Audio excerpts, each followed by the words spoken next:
بسم اللہ الرحمن الرحیم، السلام علیکم ورحمۃ اللہ وبرکاتہ۔ محترم و مکرم سامعین گرامی اور خاص طور سے میری دینی بہنیں، اگر دینی بہنیں سن رہی ہیں تو بہت اچھا، لیکن اگر دینی بہنیں نہیں سن رہی ہے تو گھر کے مرد جو حضرات ہیں وہ اپنے گھر کی عورتوں کو یہ بات سمجھائیں۔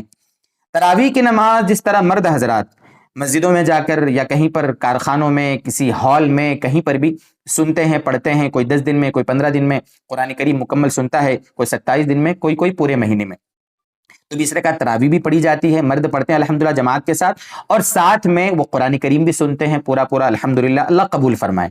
اب رہ جاتا ہے مسئلہ عورتوں کا کہ عورتوں کے لیے تراویح کا کیا مسئلہ ہے۔ عورتیں اس سلسلے میں بڑی غافل ہیں، بہت غفلت کرتی ہیں، تو آج انشاءاللہ ہم سمجھتے ہیں کہ عورتوں کے لیے تراویح کی نماز کا کیا مسئلہ ہے، ان کے لیے بھی کیا سنت ہے، وہ پڑھنے کا ان کے لیے طریقہ کیا ہے، نیت کیسے کریں گی، وغیرہ وغیرہ۔ تو یہاں پر سب سے پہلے تو یہ سمجھیں، 3-4 چیزیں میں نے نوٹ کی ہیں، میں انشاءاللہ آپ کو ایک ایک کر کے سمجھاتا ہوں۔ سب سے پہلی چیز تو یہ ہے کہ جس طرح مردوں کے لیے تراویح کی نماز سنت موقدہ ہے، اسی طرح عورتوں کے لیے بھی تراویح کی نماز سنت موقدہ ہے۔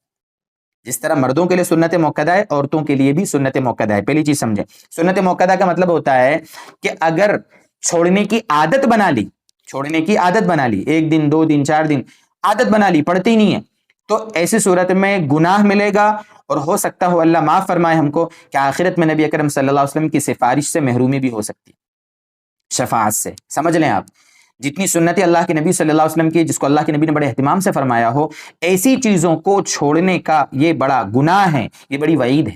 اس لیے کبھی ٹھیک ہے تھکان ہے، کبھی سستی آ گئی، کبھی ٹھیک ہے سفر کی وجہ سے نہیں پڑھ سکے یا کوئی مجبوری ہو تو الگ مسائل ہے، لیکن عادت بنا لینا، وہ بھی سنت موقدہ کو چھوڑنے کی غلط بات ہے۔ اس لیے جس طرح مردوں کے لیے 20 رکعت تراویح کی نماز سنت موقدہ ہے، عورتوں کے لیے بھی پوری 20 رکعت نماز سنت موقدہ ہے، پہلی چیز۔ دوسری چیز، پڑھنے کا طریقہ کیا ہے؟ دیکھیں، عورتوں کے لیے گھر میں تنہا 2 رکعت کر کے 20 رکعت تراویح پڑھنا یہ بہتر ہے۔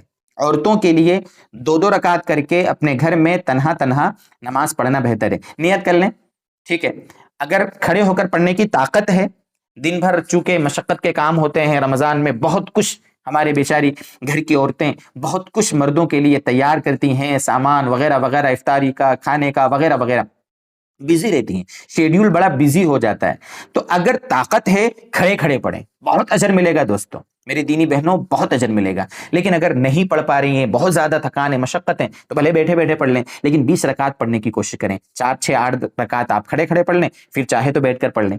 اس لیے کوشش کریں کہ 20 رکعت پوری ہو ہماری نماز۔ یہ نیت کر لیں، شروع میں نیت کرتے ہوں میں 2 رکعت تراویح کی نماز، دل میں سوچ لیں کہ آپ 2 رکعت کر کے 20 رکعت تراویح پڑھنے والی ہیں۔ ہر 2 رکعت پہ نیت کرنے کی ضرورت نہیں ہے، شروع میں کر لی نیت، آپ نے اس طریقے سے مکمل 20 رکعت پڑھ لیں، ٹھیک ہے۔ یہ دوسری بات ہوئی۔ تیسری چیز یہاں سمجھنے کا ہے کہ بہت سے علاقوں میں اجتماعی تراویح کی نماز عورتیں بھی پڑھتی ہیں، یعنی جماعت کے ساتھ پڑھتی ہیں، اس کا کیا مسئلہ ہے؟ تو ایک بات تو میں آپ سے کروں کہ اگر پڑھانے والا گھر کا ہی کوئی فرد ہے، جیسے گھر میں ہوتا ہے نا، باپ پڑھانے والا ہے یا بیٹا پڑھانے والا ہے، بھائی پڑھانے والا ہے، وہاں پر گھر کی عورتیں اس کے ساتھ شامل ہو گئی اور وہیں پر محلے کی عورتیں بھی آ گئی، تو ٹھیک ہے، چل جائے گا۔ یعنی کہنے کا مطلب یہ ہے کہ اگر امام تراویح پڑھانے والا گھر کا فرد ہے، اس کے ساتھ گھر کی محرم عورتیں بھی شامل ہیں، اور دوسری عورتیں بھی محلے کی کسی ہال میں یا کہیں پر کسی گھر کے بڑے کمرے میں اگر اکٹھی ہو گئی، ٹھیک ہے، چل جائے گا، گنجائش ہے اس کی، کوئی مسئلہ نہیں، ایک دوسرے کو دیکھا دیکھی ہمت آ جاتی ہے اور 20 رکعت تراویح پڑھ لیتی عورتیں۔ لیکن اجنبی پڑھانے والا ہے، اس کے پیچھے خواتین سب اجنبی ہیں، تو اس طرح پڑھنا بھی مکروہ ہے میرے دوست، میری دینی بہنیں اس کو سمجھیں۔ بہت سے علاقوں میں یہ ماحول ہے کہ پڑھانے والا حافظ صاحب آیا ہے، گھر کی عورتیں سب اکٹھی ہو کر پڑھ رہی ہیں، اور بس وہ عشاء کی نماز بھی پڑھا رہا ہے، تراویح بھی پڑھا رہا ہے، یا بہت سی جگہوں پہ چلو عشاء کی نماز تو مسجد میں پڑھ کے آ گئے حافظ صاحب، اور عورتیں پیچھے تراویح پڑھ رہی ہے، کوئی بھی ایک بھی محرم نہیں اس پڑھانے والے کی۔ یہ ماحول کیوں بنایا ہم نے؟ غلط طریقہ ہے، بہتر اس کے لیے اپنے گھر میں پڑھنا ہے، تنہا پڑھنا ہے، تو کیا ضرورت ہے اس طرح اجتماعی ماحول بنانے کی؟ ہاں، اگر گھر کا ہی فرد کوئی پڑھا رہا ہے تو الگ میٹر ہے۔ اچھا، ایک مسئلہ یہاں پر اور یہ بھی ہے کہ کبھی کبھی حافظہ عورتیں ہوتی ہیں، حافظہ لڑکی ہوتی ہے، تو بعض علماء نے اجازت دی ہے کہ اس کے قرآن کو یاد رکھنے کی نیت سے، قرآن کی حفاظت کی نیت سے اگر وہ قرآن یعنی تراویح پڑھاتی ہے اور اس کے پیچھے عورتیں جماعت کے ساتھ تراویح پڑھتی ہیں، تو ہمارے کچھ علماء نے اس کی اجازت دی ہے۔ مقصد اس کا قرآن کو یاد رکھنا ہے، اس لیے کہ یہ جو تراویح کا نظام ہے نا، حفاظ کو قرآن یاد رکھنے کا بڑا بہترین نظام۔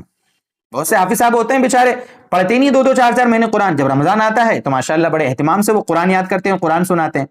تو اللہ کا نظام ہے یہ کہ اللہ نے اپنی کتاب کی حفاظت کے لیے یہ تراویح کا نظام بنایا۔